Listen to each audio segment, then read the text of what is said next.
I was wondering where to go this year, because I got a bit of time off, end of August, and I thought, like, fancy going abroad. So I went into Thomas Cook's, the travel agent in where I live, and I started looking through the holiday magazines and the brochures and stuff, wondering where to go. And I was going through them, and I realised I can't go on half of the holidays advertised, because I'm over age. Yeah, half of the holidays are for these 18 to 30-year-old village adventure holidays. You know, in Corfu and Greece, you know what I mean? With subtle titles like Happy Humping Holidays.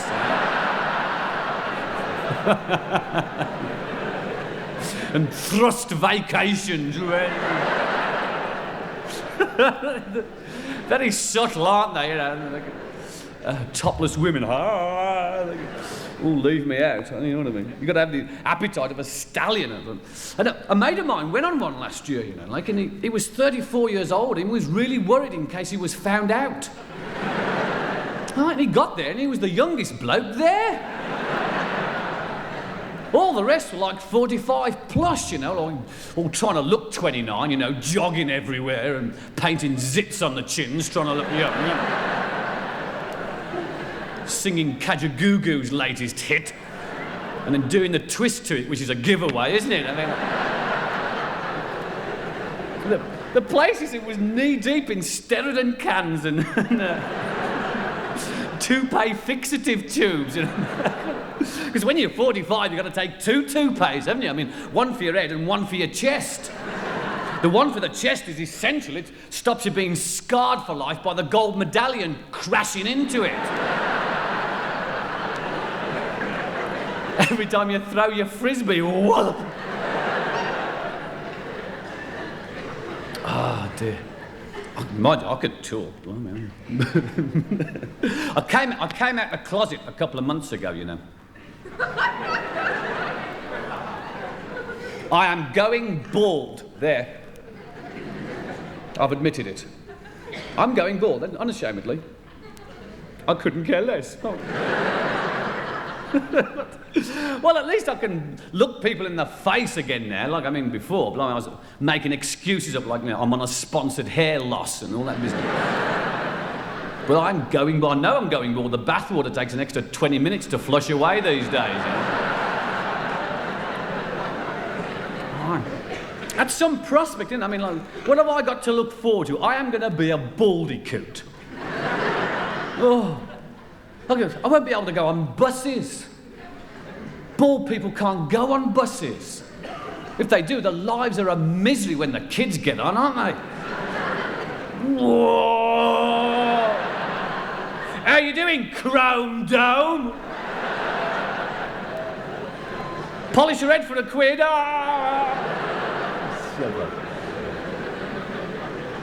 You got like three choices if you're going bald. Like, you can be like Kojak and shave the whole lot off and pretend that you're not bald, it's just that you like it that way, you know. Or you can be like Elton John and have a hair transplant and end up with a head that looks like a colander. What do they use on his head? Eh? Must be a potato peeler, must it? Oh. You could play solitaire with marbles on his head, couldn't you?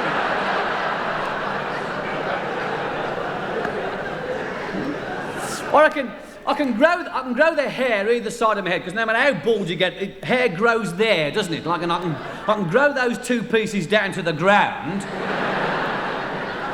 and I can do a Bobby Charlton and wrap it round my head, you know.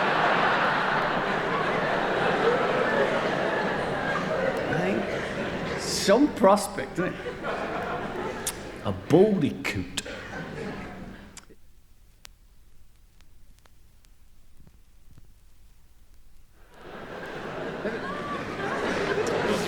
It's this belief we have, you know, in the infallibility of science. It's just we have this utter faith in science. I mean, it's absolute gobbledygook. I mean, I was reading a book before Christmas by an American child psychologist. And he'd done research or something. He had a very big selling book in America, a bloke called Bernstein. And typical American name, isn't it? Bernstein. And you can't pronounce it. It took me about 3 months to learn to pronounce it. Bernstell, it's like Casper Weinberger and Spyro Agnew. You know? Sounds like something you catch off a toilet seat, that, doesn't it?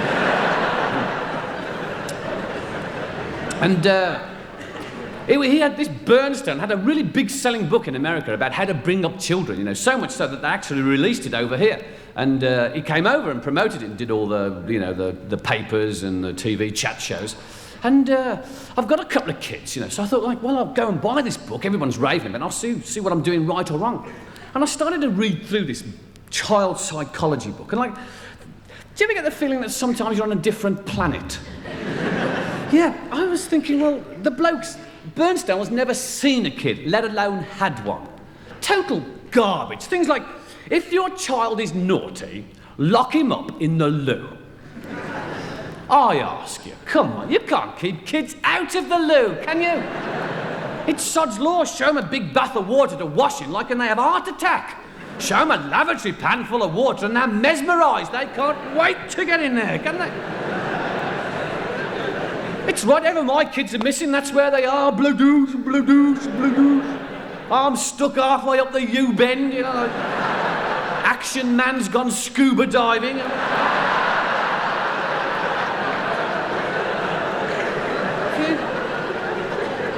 If it's not that, it's the Labrador puppy yelling its head off because the kid's nicked his Andrex roll and stuck it down the bog. Kids stick everything down the bog, don't they? Except what they're supposed to. I don't understand it at all. Hey, anything's missing in our house, videotapes, car keys, grandad, it's all down the box. Yes, Bernstein doesn't tell you about that, does he? I had to rescue Action Man from the U-bend. It's another thing that feeds my paranoia now, kids. I watch my kids play with the mates and everything. And kids today are brilliant, you know. I mean, they've got all these computers and microchips and space invaders and they just get on with it and do it, don't they? I mean, like no one's told them how difficult it is. They just do. And I watch the kid, I feel like a real dimmo. Real dumbo, you know? Like, I mean, it's taken me 5 years to master the tennis game. Yeah, you know.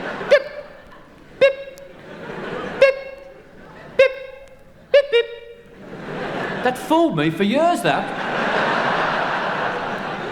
Bip, bip. I couldn't get a grip of that at all. What the hell? What? Bip, bip. What the hell?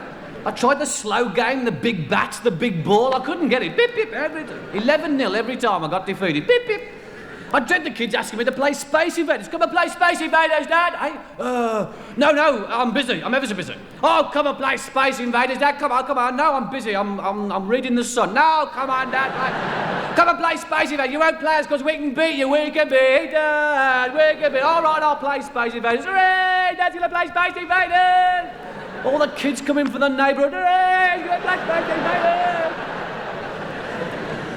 We'll go first, Dad. Yeah, okay. Boo! Boo! Boo! Boo!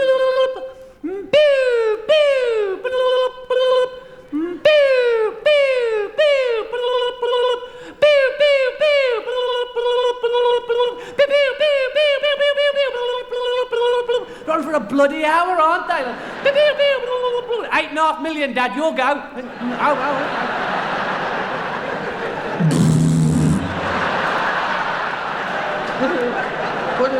What happened? What do we do? You gotta move it, Dad. You gotta shoot them all. Look out, Dad, it's coming down on the right-hand side. Move it over to the left. Okay, what do we do? Move that. Look out, Dad. What do we do? Look out, Dad, you've only got one line. They keep moving it left and right. Okay. Look out, Dad, it's coming. Okay, I can see them. Bad luck, Dad, I go.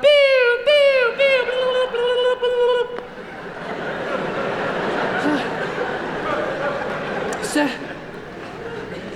brats, aren't they? Brats. Every single time. I thought, I'll teach them. And I went to practice in one of those amusement arcades. Yeah, I don't know if you've ever been, but they're not exactly Christian Science reading rooms, are they? Some very odd characters. Full of sun readers, you know.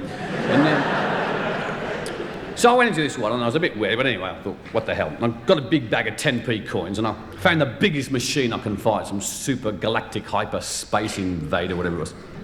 And I put me 10p in the slot, and this machine started to rumble. And this spaceship came out. And it split into two. And these modules came in from either side and started spraying everything with colour. And these support craft came in from the side and started weaving in and out. Like, and I'm waiting to play, and suddenly this sign comes up with "Game Over" on it.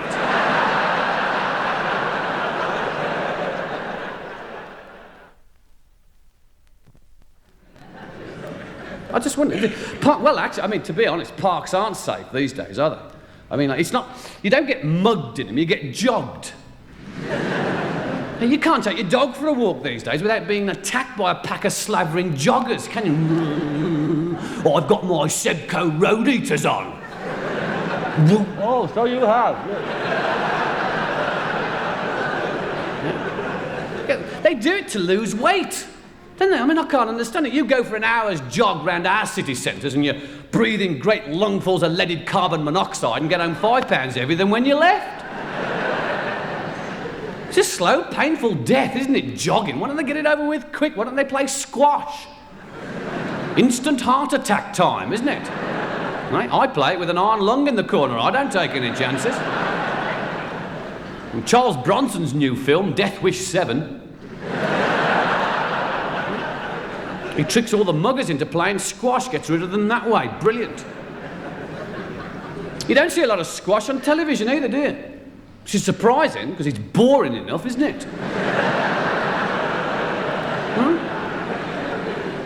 I mean, there seems to be some competition between television companies to present the most boring sport on television. Jogging would be great, wouldn't it? I thought I must write in and tell them, get jogging, that's really boring, goes on for hours. And it's right, I mean, it started off with, like, darts, didn't it? I mean, they actually call that a sport.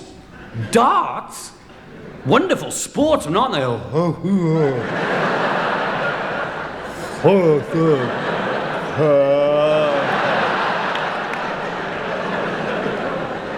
And snooker, which goes on till about 5 o'clock in the morning, and crown bowls. I can't believe that, eh? The slow motion replay is actually faster than the original action.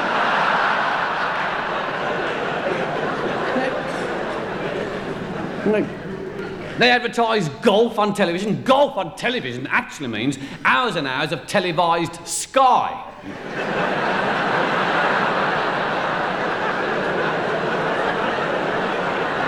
Nicholas has belted that one off the tee. Has it gone to the left? Has it gone to the right? Is it coming down the middle? We don't know. We've lost the ball in the sky. All the camera crew are ex-World War II searchlight operators.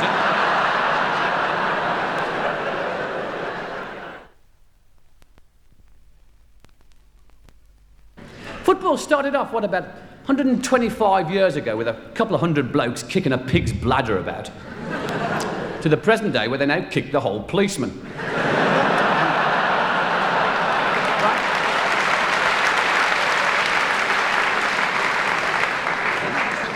And then they blame the coppers for the riots then, don't they? It's the coppers' fault, you know, 50,000 spectators, 25 coppers inciting them to riot with provocative whistles. Do you want to whistle over your head, lad? Oh, no. If it's not that, it's the other cliche that violence on the pitch leads to violence on the terraces, right? And the way this works is that one player tackles another player and wins the ball, and everybody beyond the goal stabs each other.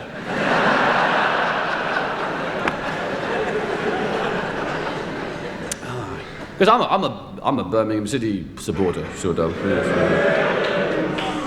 Don't clap. I thought we were going down to the second division this year. I thought it was a cert. Eh? It was our 7th attempt. I thought.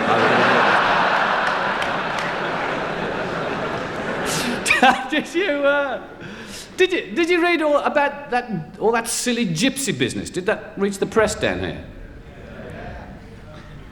No. Yes. No. Did it? I don't know. I'm from fish ponds, what do I know?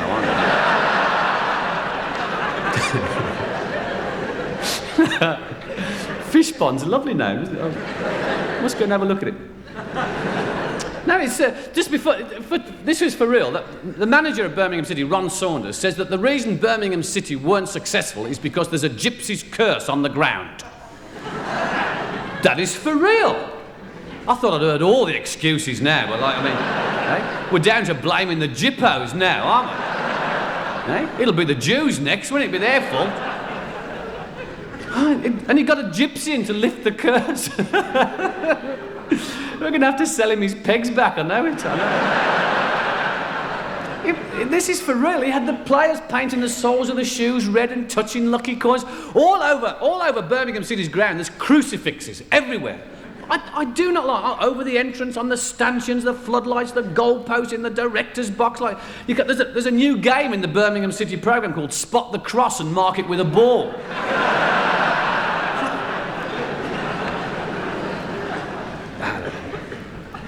See, I was pondering the other night, this is in bed again, how society has a way of talking about violence in football, violence in sport, really.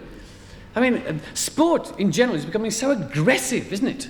It's really violent. Any team game, if you come off at the end with both your arms, you haven't tried hard enough, have you? And society has a way of counteracting these sort of extreme trends. You used to get sort of mods and rockers, and that was sort of, the counteract to that was like flower power, and then it came back into punk, and it'll probably go back into flower power again. And with sport, what's happening now is a passivity movement in sport, and it comes from the East. And the main idea is that you still participate, but you don't try and win. In fact, you actually encourage your opponents to beat you, and in that way you feel much better. Pioneered in the winter by the English cricket team. I don't know whether you know. And it's come from the East, which is incongruous, really, because this is a pretty broad statement. I'm not dogmatic about it. I'm prepared to sort of argue the toss, but perhaps violence and aggression in sport came from the East in the first place. I know that's quite a statement, but Japan have exported all their martial arts all over the world. And what's more violent and aggressive than kung fu and judo and jiu-jitsu, karate? But the thing is, you see, it's full of ritual. So it's gentlemanly. It's okay to cram someone's head in because it's full of ritual. In karate, they actually tell you what they're going to do to you before they do it. Which means I'm going to lash you so hard with my foot it'll blast the wax out your ears.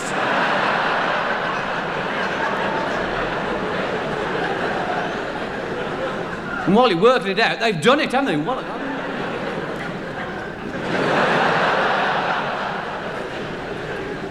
Typical Japanese, though, isn't it? Export all their martial arts to us, won't take any of ours. We ought to make a concentrated effort and export one of our martial arts to Japan. Like football supporting. Plenty of ritual. Not quite so gentlemanly, is it, really? I reckon we can sell the Japs on that and you're gonna get your head kicked in.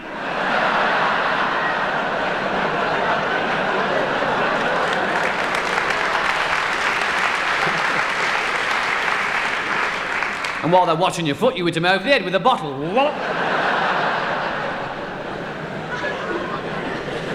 If they don't go for that, they'll always go for the scarf routine, won't they? Oh, we hate Nottingham Forest. We hate Liverpool too. You'll never walk alone. And while they're doing that, you hammer them in the grollies. Forget the wax, that'll straighten their eyes out.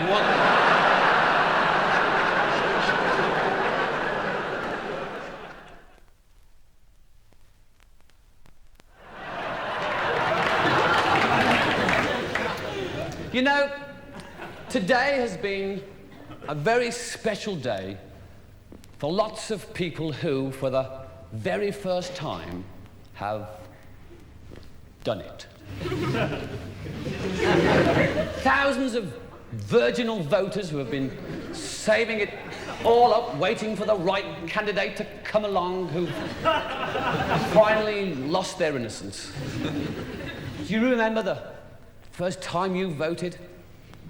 Up till then, it had just been sniggers behind the bike sheds. Jokes you didn't understand, you know. Embarrassing questions at home like, Mum, where do MPs come from? Well, it's a very wonderful thing. Me and your father going to a polling booth and put a cross in a box. And we didn't believe them, did we? Well, you just can't imagine your mum and dad doing it. And then the big day arrived and you were all nervous and shy. You'd read all the political party magazines and the well-thumbed pages. Books on technique where it explains that it's not the size of your cross that counts.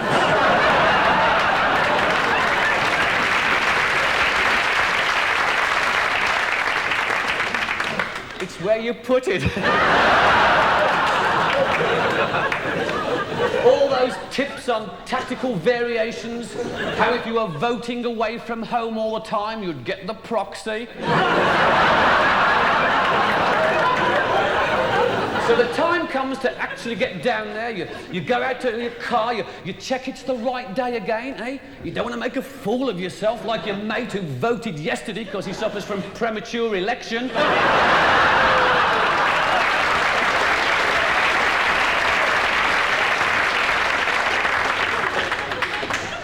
Spoiled his paper.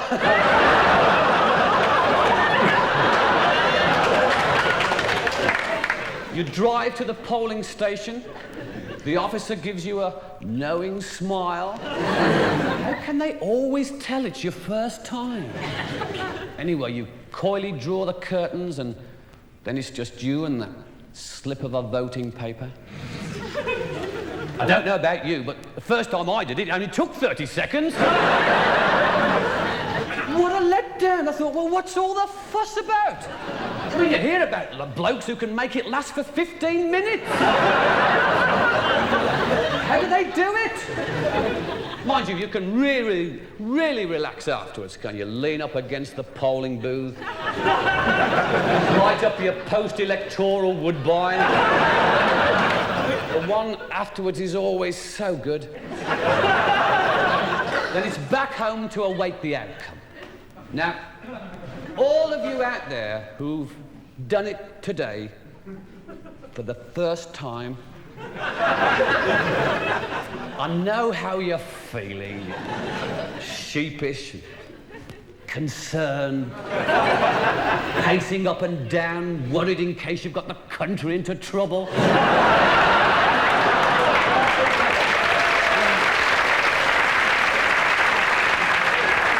What will it be? What will it look like? Will it have all its senses? Will it be mine? You can be sure of one thing. Whatever it is, it'll be an ungrateful bastard.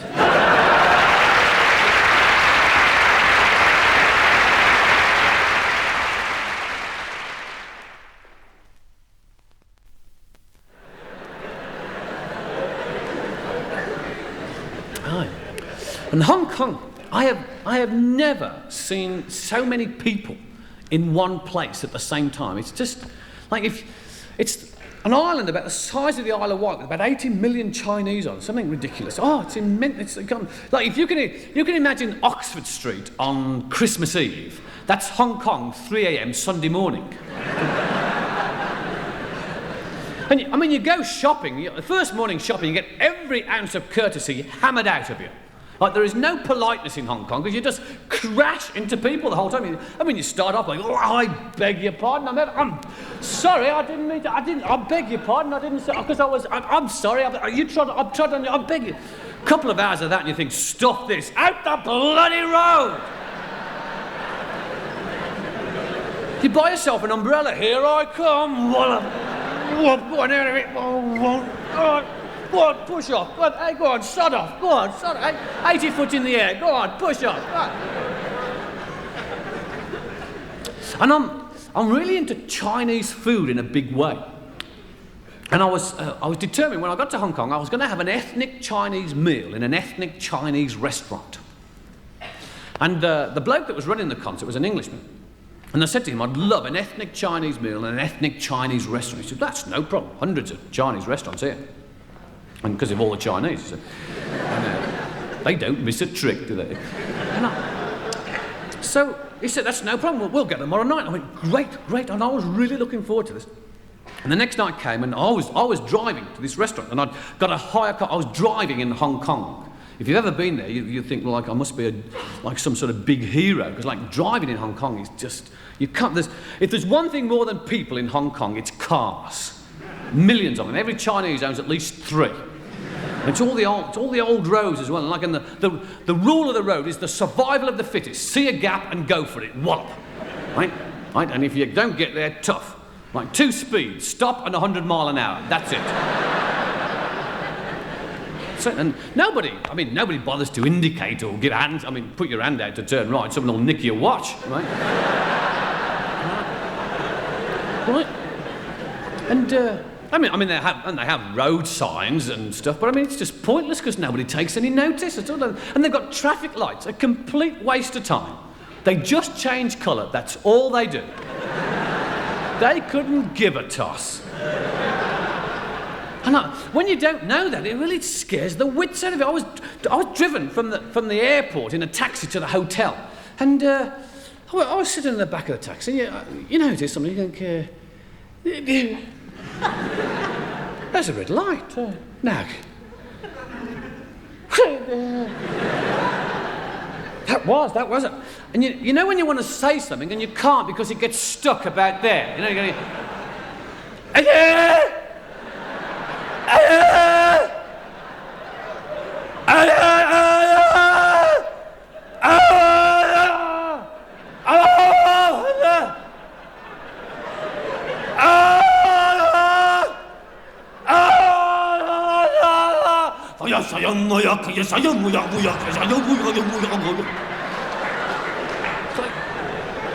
The Chinese language is totally aggressive. You know, there's no sympathy in it at all, no matter what the situation. Which means I'm ever so sorry I've run over your grandmother in my milk float.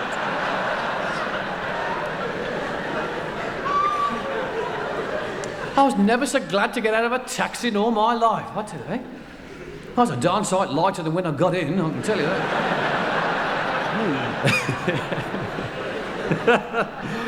You smell it, I was sitting in it, aren't I?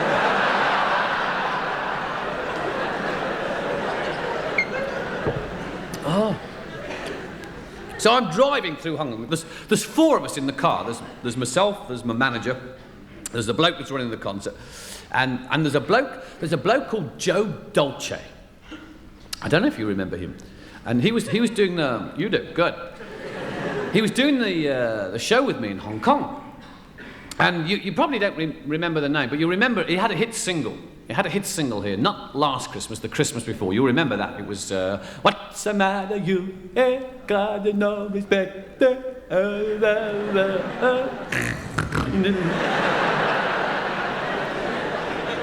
Bloody awful, wasn't it? I mean, I didn't like to tell him at the time, you know.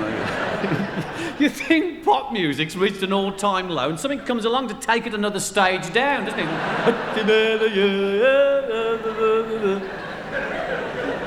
If it's not that, it's that Rene and Renato thing. That drove me mental. That God, your love. God, he comes from Birmingham, he does, you know. It's not... Did you see that video that he made? I couldn't believe that video. I mean, like, it must have cost all a fortune, mustn't it? You can't write comedy like that, can you? And he threw the rose and she gets it about an hour later. Thank you. She must have lived on a 62-storey block or something, wasn't it? And when he was waving bye-bye at the end, I was in apoplexy. I mean, like, his great big gut hanging out of one of those Marks and Sparks Cardi's tie around. Oh, I swear blind he was supposed to get in the plane, but they couldn't bloody well get him in, I know.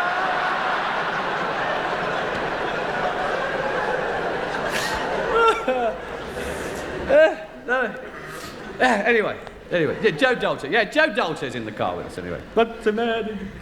And he never stopped singing it. And the thing is, I don't know what your impressions are, Joe, but you probably think he's an Australian, but he's not. He's from California, but he lives in Australia.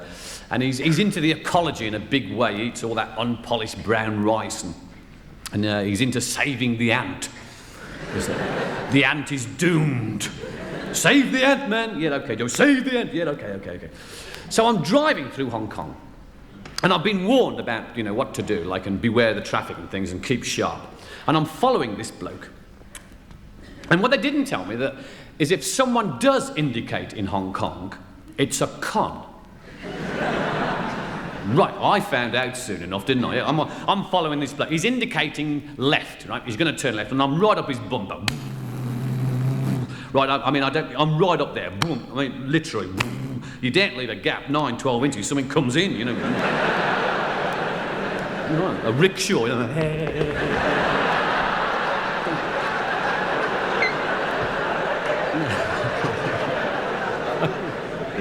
So this car is indicating left, see?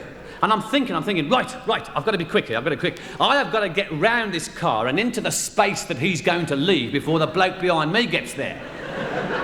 Good thinking, eh? So I started to overtake, but he wasn't turning left. He was turning right. And the only way he could stop the oncoming traffic to turn right was to put someone in the outside lane.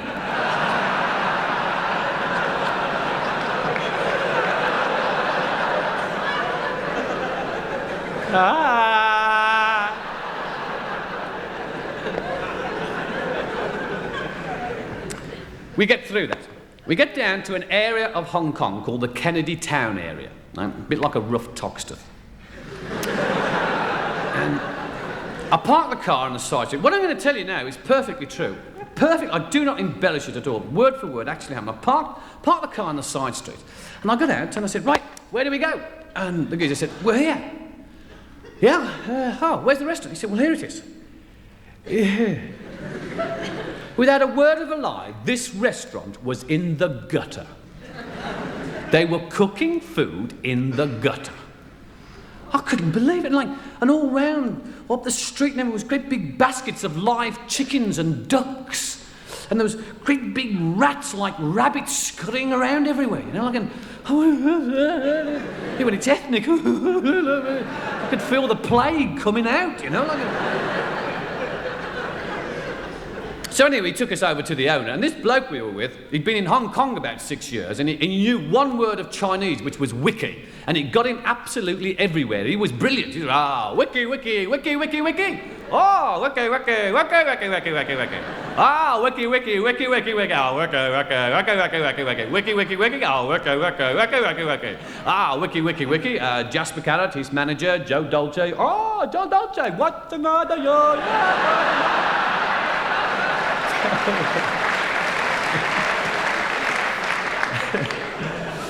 He was very popular too in Hong Kong. And Joe Dolce was head over heels. Hey, ethnic man, this is fantastic, an ethnic Chinese restaurant. Hey, wait till the guys back home hear about this. Woo, save the ant. So this owner was really proud of his restaurant. He got a couple of pieces of tarpaulin and a ball banging down. And he's got 2 chefs cooking around this calagas furnace, and they've got big woks, and they're cooking the food, and they're sweating like lawn sprinklers, And he took us over to the pavement, and on the pavement were 20 trays of meat to choose from, right? And I didn't recognise any of it. Looked like a road accident,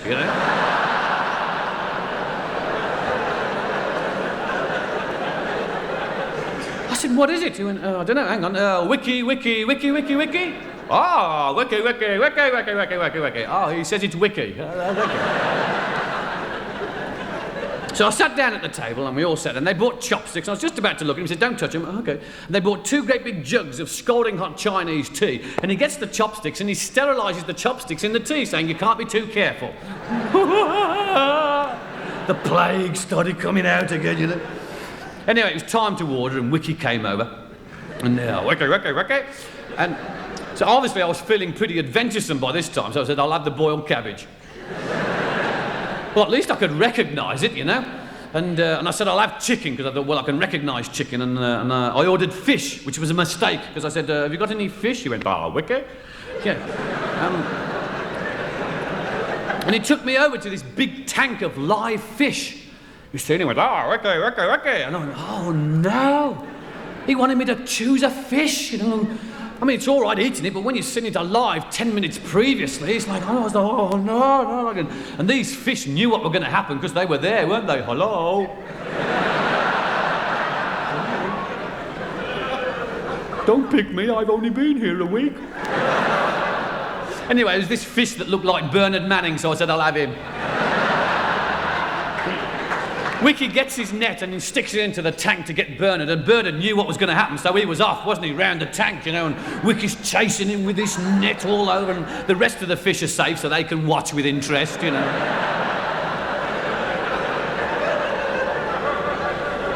3-1 on Bernard. Okay, here we go.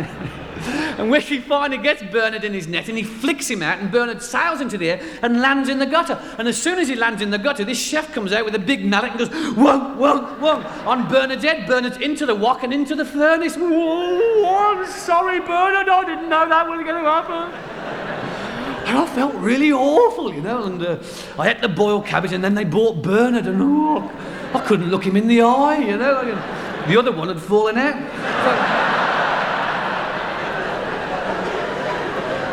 So we're all feeling a bit queasy, you know, because the thing is, the Chinese eat anything that moves, the Chinese eat it, you know. Even if it doesn't move, they still eat it, and sweet and sour radiogram, all that. So 3 of us have ordered chicken, and we've got this chicken, and it tastes like chicken, and it looks like chicken, and Joe's ordered battered wiki. And he said, hey, fantastic ethnic, man, and we're all going, and it's quite nice, you know, and Joe goes, hey, and in the middle of his wiki is a great big ant. It's an ant, man! It's an ant! You've killed an ant! What's the matter, you? You've got no respect! And they all join in the chorus. What's the matter, you?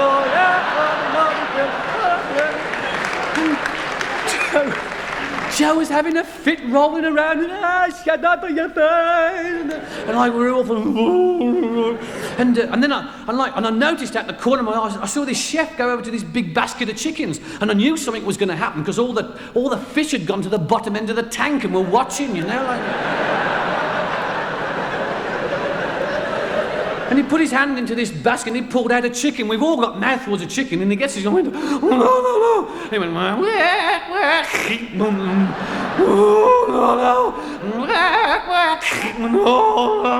when one starts, everybody starts.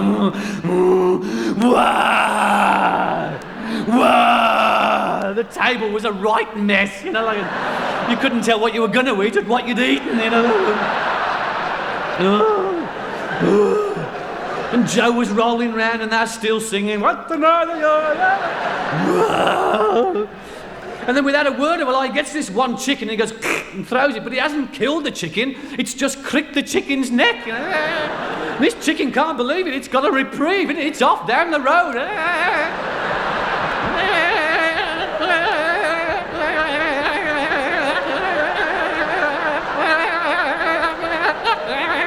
The Chinamen go bonkers, and they're picking up knives and mallets.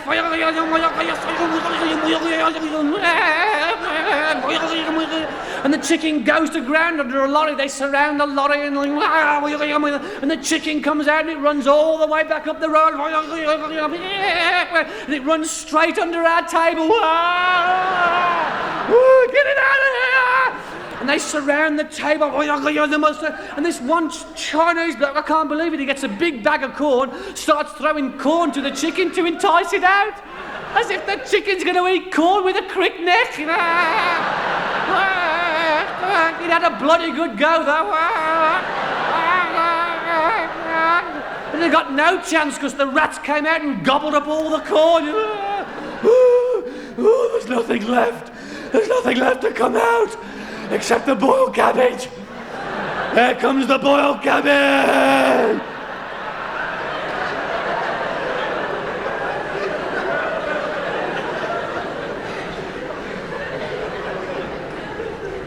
I've never felt so ill in all my life.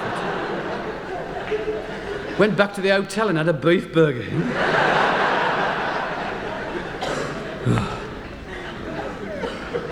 So if you go to Hong Kong, that's what to expect.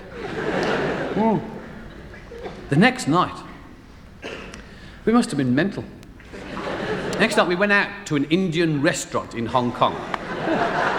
It's right, I was feeling a bit homesick. It's right. It's right. I eat out quite a bit in there. And, I sat there, and me and the manager, and they bought this curry, and it frightened me. The curry frightened me. It was bubbling. Huh? I put my spoon in and it didn't come out. You know?